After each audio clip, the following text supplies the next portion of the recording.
दूसरी चीज़ है उसके अंदर सहानुभूति होनी चाहिए, क्रूएलिटी नहीं होनी चाहिए। उस जो पेशेंट आया है, हम नहीं जानते वो किस परिस्थिति से आया है, किस स्थिति में है, लेकिन उसके अंदर अगर सहानुभूति है तो वो हर एक को प्रेम के साथ डील करेगी। हर एक को, चाहे वो गंदा है, चाहे उसके मैले कुचैले कपड़े हैं, या चाहे वो बहुत बड़े परिवार से, बहुत धनी इससे आया, वो हर एक को समान नज़रों से देख करके ट्रीट करेगी। उसके साथ ही साथ जिस तरह से हम बोलते हैं कि एक माँ में, एक स्त्री में बहुत स्टैमिना होता है। जैसे हम अगर अन्य जातियों के उसमें देखें तो कहते हैं महिला, स्त्री क्या है, शक्ति का स्वरूप है। और सचमुच में अगर कहीं मुसीबत आती है, चाहे परिवार पर आए, चाहे बच्चों पर आए, चाहे किसी पर आए घर में, तो वो महिला एक शक्ति के रूप में खड़ी होती है और हर प्रकार से अपने परिवार की सुरक्षा के लिए वो लड़ जाती है। अभी मैं एक मूवी देख रही थी, उसमें एक बच्ची पे ईविल स्पिरिट आ जाती है और वो ईविल स्पिरिट उसके ब्रेन को इस तरह से कैप्चर कर लेती है कि वो जो वो कहे वो करती है।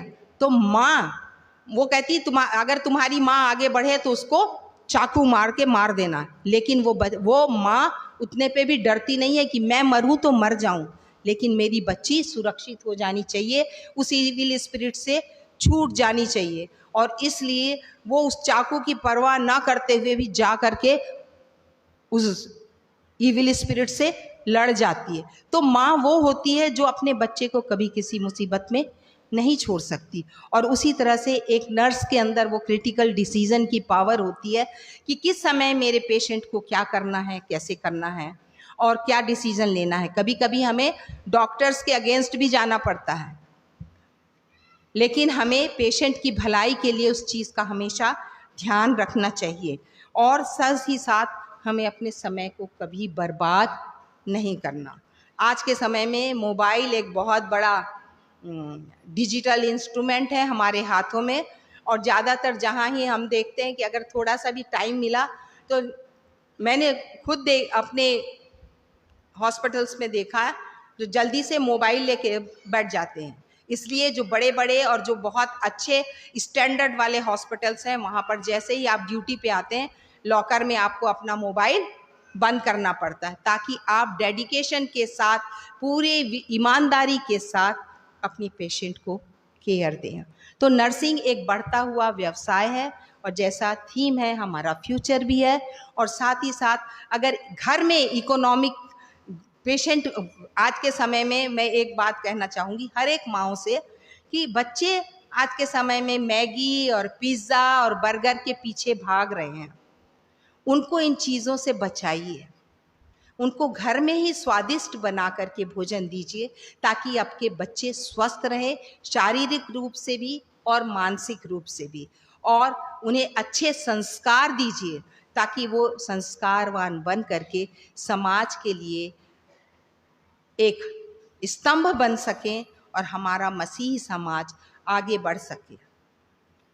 यही पर मैं अपने शब्दों को विराम दूंगी, अन्यथा समय बहुत ज़्यादा हो जाएगा। बस एक बार फिर आप सभी को धन्यवाद देती हूँ, और पादी साहब का, मिसेस गिल का धन्यवाद करती हूँ कि मुझे ये अवसर दिया कि मैं आप सभी को संबोधित कर सकूं। एक बार फिर मातृ दिवस और नर्सेस डे दोनों की बहुत बहुत शुभकामनाएं। धन्यवाद।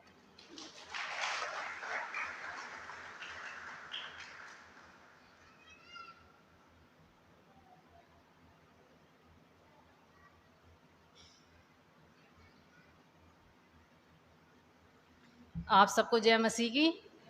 मेरे और मेरे परिवार की ओर से आपको हैप्पी मदर्स डे और हैप्पी नर्सेस डे। मैं परमेश्वर का धन्यवाद करती हूँ कि मुझे परमेश्वर ने मौका दिया।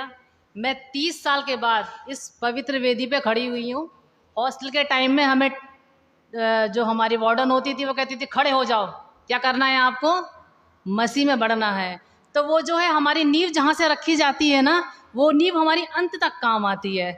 मैं थैंक यू कहना चाहूँगी भाई साहब आपको कि हम बहनों को आप मौका देते हैं कि हम थोड़ा बोलें, लेकिन किसी के हृदय में, कहते हैं ना, हृदय रूपी पट्टियों पर उतरने पाए। सिर्फ मेरा यही है कि आज के दिन मैं सिर्फ यही कहना चाहूँगी कि माँओं के लिए मुझे आज प्रेरित किया मेरी बहन उर्मिला गिल और प्रिया एनोक लाल ने, क्योंकि मैं अभी तक यहाँ पुलपिट पे कभी नहीं आई थी, मुझे घबराहट थी कि मैं कैसे करूँगी, लेकिन उन्होंने कहा परमेश्वर तुम्हारे साथ है और परमेश्वर तुम्हें आगे बढ़ाएगा। इसीलिए मैं माँ का जो रूप होता है, माँ क्या होती है? माँ है एक बलिदान, माँ है प्यार, माँ है विश्वास और माँ है ममता। वो सारे रूपों में ढल जाती है। जब कभी एक कुंवारी लड़की की शादी होती है, शादी होने के बाद क्या होता है? वो एक नए रिश्ते में बनती है, एक पत्नी कहलाती है, एक बहन कहलाती है, एक बहू कहलाती है, और उसके बाद उसका रूप बदलता है माँ में। वो माँ अपने बच्चों के लिए अपने जो सपने देखती है वो सारे अर्पण कर देती है अपने परिवार को संभालने में। मुझे एक बात बहुत अच्छी लगी कि सबसे पहली माँ अपने बच्चों को संभालती है, दूसरी माँ होती है नर्स, जो क्या हॉस्पिटल में एक माँ की तरह अपने पेशेंट को संभालती है। ये बात हकीकत है। कुछ टाइम मैंने भी मेडिकल में काम किया, इस बात का मुझे थोड़ा सा अनुभव भी है और एहसास भी है। तो इसलिए मैं आपसे सिर्फ यही कहना चाहूँगी कि माँओं का दर्जा बहुत बड़ा है, माँओं से बढ़ के दुनिया में कुछ नहीं है। और माँ वो त्याग है जो अपनी हर खुशी को दबा के वो अपने परिवार के लिए, अपने बच्चों के लिए जो सपने सजो के रखती है, वो सपने क्या करती है? दबा देती है। लेकिन जब वो स्त्री माँ बनती है तो वो क्या करती है? अपने बच्चों में उन सपनों को देखती है ताकि वो सपना अपने बच्चों में पूरा कर सके, और वो कोशिश करती है कि वो अपने बच्चों में वो सपना पूरा कर सके, क्योंकि माँ के तार जो होते हैं बच्चों के दिल से जुड़े होते हैं। इसलिए मैं छोटी सी प्रार्थना करना चाहूँगी। समय मैं थोड़ा लूँगी, इसलिए मैं थोड़ी सी समय में के लिए प्रार्थना करती हूँ। आइए हम सब लोग अपने सरों को झुकाएं। धन्यवाद प्रभु यीशु मसीह, मैं धन्यवाद करती हूँ कि तूने मुझे मौका दिया कि हम प्रभु तेरी वेदी पे खड़े होने पाएँ और तेरे नाम को ऊंचा करने पाएँ। प्रभु मैं बोलने में भद्दी हूँ, लेकिन प्रभु जिस तरह से तूने मूसा की सहायता करी, तू मेरी सहायता मदद करने वाला परमेश्वर है। और जो भी मैं यहाँ से वचन बोलती हूँ प्रभु, मैं नहीं जानती कि मैं क्या बोलूँगी, लेकिन तू मुझ में, मेरी प्रभु यीशु मसीह मेरे मुझ में होकर बोलेगा, ये मेरा विश्वास है प्रभु। इसलिए मैं अपने आप को आपके हाथों में देती हूँ, आपके चरणों में रखती हूँ, मांगती हूँ उद्धार करता प्रभु यीशु मसीह के नाम से, सुन और कबूल कर, आमीन।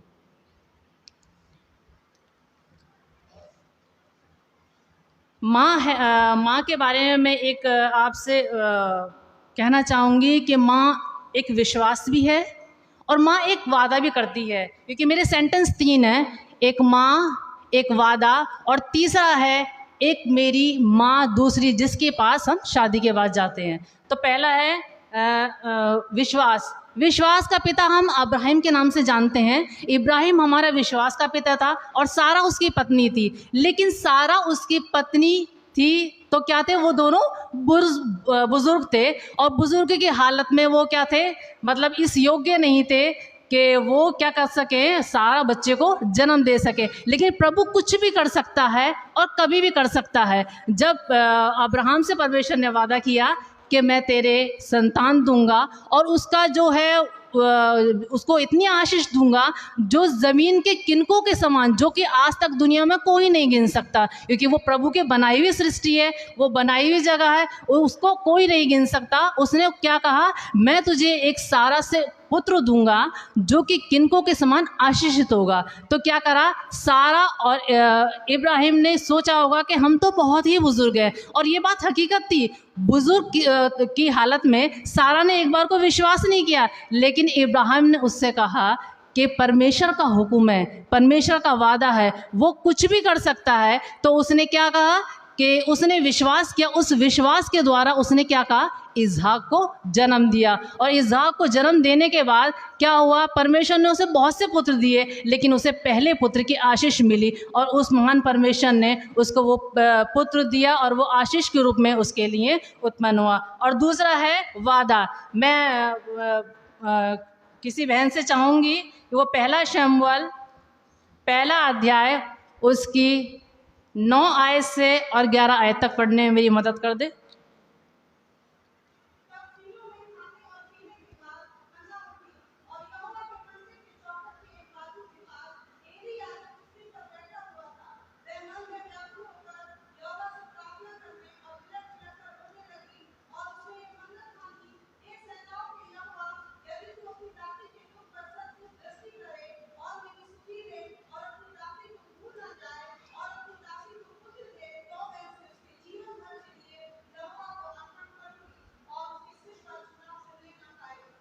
उसने क्या वादा किया?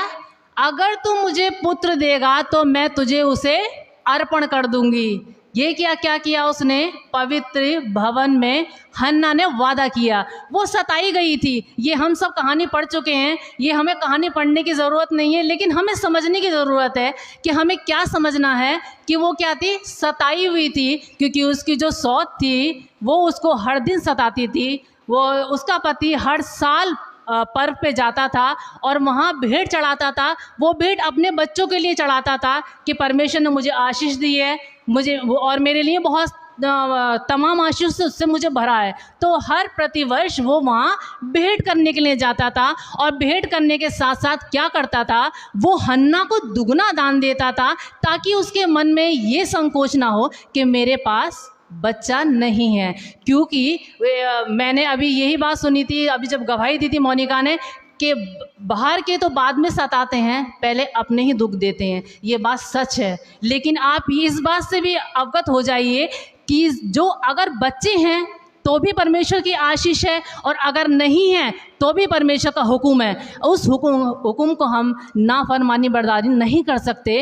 क्यों? क्योंकि खुदा जब चाहेगा, जैसा चाहेगा। क्या सारा को इतनी आयु में क्या उसको बच्चा नहीं दिया? तो ये विश्वास करने की ज़रूरत है उन बहनों को जो अभिन्नी संतान है। और ये हमारा हक नहीं है कि हम किसी से ये कहें अरे तेरे बच्चा नहीं है। नहीं, ये हमें हक नहीं है, क्योंकि मनुष्य जाति परमेश्वर के स्वरूप में अगर हम उसको लज्जित करते हैं तो हम परमेश्वर को लज्जित करते हैं। और हम चाहेंगे कि हम परमेश्वर को लज्जित ना करें, और उन माँओं को हिम्मत दें और उन माँओं से कहें तू डर मत, परमेश्वर तेरे साथ है। यही हमारी मसीहत है, यही हमारा प्यार है, क्योंकि प्रभु ने हमसे प्रेम करने के लिए कहा है कि तुम एक दूसरे से प्रेम करो। वो तुम्हारी अगर पड़ोस में बहन है, ज़रूरी नहीं है कि वो मसीह में ही हो, अन्य जाति में भी हो सकती है, तो उसके दिल को दुखाना नहीं है, बल्कि हमें क्या करनी है? उसको हिम्मत देनी है, और हिम्मत दे के उसको क्या करना है? आगे बढ़ाना है। मेरे सामने एक लेडीज़ के 16 साल से बच्चा नहीं हुआ था। वो निरंतर यही कहती थी मेरे पास बच्चा नहीं है, मैं बांझ हूँ। मैंने कहा आप बांझ नहीं हैं, आप बाइबल से पढ़ेंगी तो आपको सब कुछ स्पष्ट साफ तरीके से मालूम हो जाएगा कि परमेश्वर कभी भी कुछ भी कर सकता है। और परमेश्वर ने उसको 16 साल के बाद एक पुत्र से नवाजा। ये कितनी बड़ी खुशी और आशीष की बात है। ये हमें चाहिए कि हम दूसरों को हिम्मत दें और प्रभु के वचन से उनको आगे उनको बढ़ाएं। और मेरे पास एक गवाही अपने बेटे के लिए, आज 1 साल पहले की बात है कि मेरा बेटा इन्हीं दिनों में उसको चिकन पॉक्स हुआ था। 21 दिन की चिकन पॉक्स थी। ये बीमारी से मैं अवगत नहीं थी, क्यों? हमारे बचपन में निकल गई होगी, हमारे ससुराल में निकल गई होगी, लेकिन ये इस बीमारी से मुझे किसी तरीके का आइडिया नहीं था ये बीमारी होती कैसी है। लेकिन आज ही के दिन इस पवित्र वेदी में मैं और बेटा दोनों पाक आशा लेके अपने घर में हमने प्रवेश किया। और जब हम अपने घर में प्रवेश किया तो मैंने प्रभु से कहा, प्रभु ये दिन ब दिन प्रभु ये बढ़ती चली जा रही है, मैं तुझसे जुड़ी हूँ, तुझसे बंधी रहती हूँ, लेकिन ये विपत्ति इतनी बड़ी क्यों? मेरा बेटा ये मुझसे कहता था, मम्मी आप तक कहती थी ये 3 दिन की बीमारी है, लेकिन ये तो निरंतर मेरी बड़ी चली जा रही है। मैंने कहा बेटा तू चिंता मत कर, प्रभु तेरे साथ है। क्योंकि हम उस खुदा के घर से निकल के हमने अपने घर में प्रवेश किया है और प्रभु ये हमें संभालेगा। क्योंकि डॉक्टर ने कहा था ना तो इसको बाहर की हवा लगनी चाहिए, ना किसी तरीके की कोई दवाई वगैरह इस्तेमाल कर सकते हैं, सिर्फ आपको इसकी देखभाल करनी है। आप यकीन करेंगे मैं 11 दिन रात और दिन मैं लगातार जगी रही और मेरी आंखें पत्थर हो गई थी। ना तो मुझे थकान थी, ना ही मुझे किसी तरीके की घबराहट थी। अगर हम 1-8 घंटे कम सो जाएं तो हमें कितनी बेचैनी होती है, हम घबरा जाते हैं, अरे हमारी नींद पूरी नहीं हुई, क्या हुआ, हमारे सर में दर्द है, हमें बेचैनी है। तो मैंने उससे कहा, मैंने कहा बेटा तू चिंता मत कर और तू ठीक हो जाएगा। लेकिन उन 11 दिनों में निरंतर मैं पूरी रात मसीह गाने गाती थी, हर 1 घंटे के बाद दुआ करती थी, क्योंकि ना मेरा बेटा सो पाता था उस तकलीफ़ से और ना मैं उसको देख के सो पाती थी। क्यों? क्योंकि मुझे इतनी तकलीफ़ थी, वो जिस पीड़ा से गुजर रहा था उस समय मुझे अपनी सास की बहुत याद आई, क्योंकि मेरी सास मेरे पास नहीं थी। तो मैंने यही कहा, मैंने कहा मम्मी काश तुम्हें मेरे पास होना चाहिए था, लेकिन प्रभु तू मेरे साथ है। अगर मेरी माँ को तूने मुझसे लिया है तो मेरी माँ और पिता दोनों हैं। और उसने प्रभु ने मुझे मुझे और मेरे बेटे को पूरे तरीके से संभाला। और उसी समय मैंने वादा किया, प्रभु मैं तेरे भवन में से लेके अपने बेटे को अपने घर में प्रवेश कर रहा है और इस घर से मैं तेरे भवन में अपने बेटे को, मैं आज वादा करती हूँ, उस भवन में ही सबसे पहले मैं अपने बेटे को लेके जाऊंगी और तुझे धन्यवाद की भेंट चढ़ाऊंगी। और मैंने वो वादा पूरा किया। मेरी बेटी 40 दिन तक मेरे से अलग थी, मैंने उसकी शक्ल नहीं देखी थी। एक माँ से पूछा है, एक बच्चा उसके पास है और दूसरा बच्चा उससे जुदा है। मैं वीडियो कॉलिंग करके अपनी बेटी से बातचीत करती थी, बस यही पूछती थी, बेटा तूने खाना पीना खाया या नहीं खाया। लेकिन मेरी जिठानी ने उसको माँ से ज़्यादा बेहतर उसको प्यार दिया। ज़रूरी नहीं है हम माएँ उनको प्यार करती हैं, हमारे जो आसपास के लोग हैं वो भी प्यार करना जानते हैं। और हम माँओं का भी फ़र्ज़ है, क्या हमारी संतान हमारी नहीं है, लेकिन जो हमसे जुड़ी संतान है वो भी हमारी अपनी संतान है। इसीलिए हमें उन्हें हर बात में आगे बढ़ाने के लिए उन्हें प्रेरित करना चाहिए।